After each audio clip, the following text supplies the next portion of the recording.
Hoje a gente vai fazer uma coisa um pouco diferente. Vamos usar uma lente filosófica bem particular para entender como uma ideologia política pode ser analisada não só pelo que ela faz, mas pela sua, digamos, saúde espiritual. Parece uma pergunta estranha, né? Mas é exatamente essa a ideia que a gente vai explorar. A de que um sistema de pensamento, como o comunismo, pode ter patologias, como se fossem doenças do espírito. E a gente vai usar um guia filosófico para tentar fazer esse diagnóstico. E o nosso guia nessa jornada é um filósofo chamado Konstantin Neuka. A proposta dele era bem radical: tratar as ideias como um médico trata um paciente. Ele criou todo um método para investigar a saúde de um sistema de pensamento, olhando para a sua estrutura mais básica, para o seu jeito de ser. Ok, vamos entender essa ideia central porque ela é a base de tudo.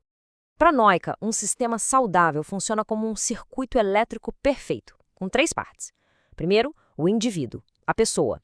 Depois, as determinações, que são as ações, as coisas que essa pessoa faz no mundo. E por último, o geral, que são as grandes ideias, a cultura, a comunidade. Num sistema saudável, a energia flui livremente entre esses 3 pontos. A pessoa age, suas ações se conectam com as grandes ideias, e essas ideias, por sua vez, inspiram a pessoa. Simples assim. Quando esse circuito está funcionando, está tudo bem. Mas o problema começa quando esse fluxo é interrompido. É aí que surgem as tais doenças. E o ponto-chave da análise que estamos vendo hoje é que ela usa exatamente esse modelo para diagnosticar a teoria do comunismo, argumentando que o sistema acaba institucionalizando essas rupturas no circuito. Vamos começar nosso diagnóstico pelas 2 primeiras doenças. Elas, segundo a fonte, atacam diretamente a relação do sistema com a pessoa, com o indivíduo. Aqui a gente tem o nosso primeiro par de doenças, a todetia e todetita. Pensa assim, a todetia é como um escultor que, para fazer uma estátua da humanidade, decide esmagar uma pessoa real. A pessoa de carne e osso é ignorada em nome da ideia. Já a todetita é o contrário. O escultor tem um molde perfeito de como a pessoa deveria ser, só que ninguém no mundo real se encaixa nesse molde. O mais assustador da atoletia é que ela é chamada de doença da lucidez. O que isso quer dizer? Que não é um acidente, não é um erro, é uma decisão consciente. O sistema sabe que está ignorando a pessoa real e faz isso de propósito em nome de uma ideia maior, seja o Estado, o partido, a história. E a todetita é a doença da perfeição. É como criar o aplicativo perfeito, só que ele só funciona num modelo de celular que ainda nem foi inventado.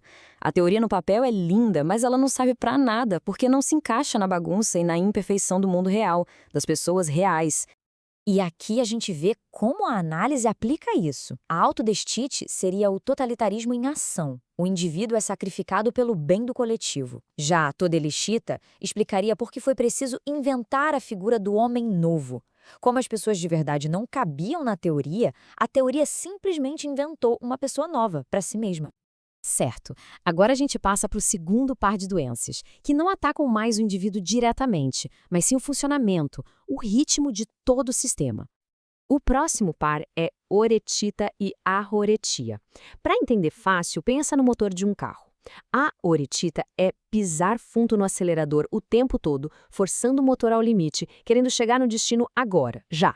A arroretia, por outro lado, é o motor engasgando, falhando, até morrer completamente, resultando numa paralisia total. A oretita é descrita como a doença do grande impaciente. É aquela tentativa de forçar o futuro a chegar mais rápido, de pular etapas, violando o ritmo natural das coisas. E, segundo a análise, essa febre revolucionária, essa aceleração toda, acaba levando a uma doença crônica, a estagnação da burocracia. E a oritia é a consequência direta dessa estagnação. As pessoas simplesmente param de agir, param de criar, de participar, quando elas percebem que qualquer iniciativa própria é inútil ou até perigosa. Elas se fecham. É uma espécie de desistência silenciosa que congela o sistema por dentro. Então, o ponto é este. A oretita seria a violência e a impaciência da revolução. E a aoretia seria a ressaca, a consequência a longo prazo, a passividade da economia planejada e aquela famosa vida cinzenta que a gente ouve falar, onde a criatividade e a espontaneidade meio que desaparecem. Para fechar nossa análise de sintomas, vamos para as 2 últimas doenças, que estão ligadas ao propósito, à dimensão espiritual e ao sentido da vida dentro do sistema. Por último, temos acatólia e catolita. Imagina que a vida é uma viagem e a gente tem um mapa. A acatólia é pegar esse mapa, rasgar e dizer que não existe destino nenhum, só existe a estrada. Já a catolita é o que acontece logo depois. Todo mundo começa a correr em círculos na estrada, sem parar, mas sem chegar a lugar nenhum. A catolia é a doença de uma cultura que só acredita no que pode medir, pesar, tocar. Ela rejeita qualquer coisa espiritual, sagrada ou metafísica. A única verdade que importa é a material, a econômica, aquela que é cientificamente comprovável. E a catolita é o resultado desse vazio. Sem um norte, sem um propósito maior, a sociedade entra em manifestações cegas. Pensa em projetos gigantescos, desfiles enormes, produção industrial sem fim, tudo isso para criar uma sensação de movimento, de que algo está acontecendo, mas no fundo não leva a lugar nenhum. É como correr numa esteira. E a conexão aqui, segundo a análise, é muito direta. A católica seria o ateísmo de Estado e o materialismo histórico como a única verdade permitida. E a catolita se manifestaria na alienação do trabalhador e naqueles grandes rituais de massa, como os desfiles e comícios, que serviriam para preencher o vazio deixado pela falta de um propósito espiritual de verdade. Bom, a gente viu todos os sintomas. Agora, vamos juntar todas as peças do quebra-cabeça para ver o diagnóstico final que a fonte apresenta. Essa tabela aqui resume todo o nosso diagnóstico. A gente vê cada doença, sua definição e como ela se manifestaria no comunismo, segundo a fonte. Da recusa do indivíduo na autodetia até a falta de sentido na catolita, a análise sugere que todas as 6 patologias estão conectadas, formando um sistema que já nasceria doente na sua própria concepção. E aqui vem a conclusão, que é bem forte. A alegação não é que o comunismo foi um simples erro político ou econômico. A tese é de que ele seria uma patocracia. O que é isso? Um regime governado pela doença, que precisaria induzir e manter essas 6 doenças no espírito humano para conseguir existir.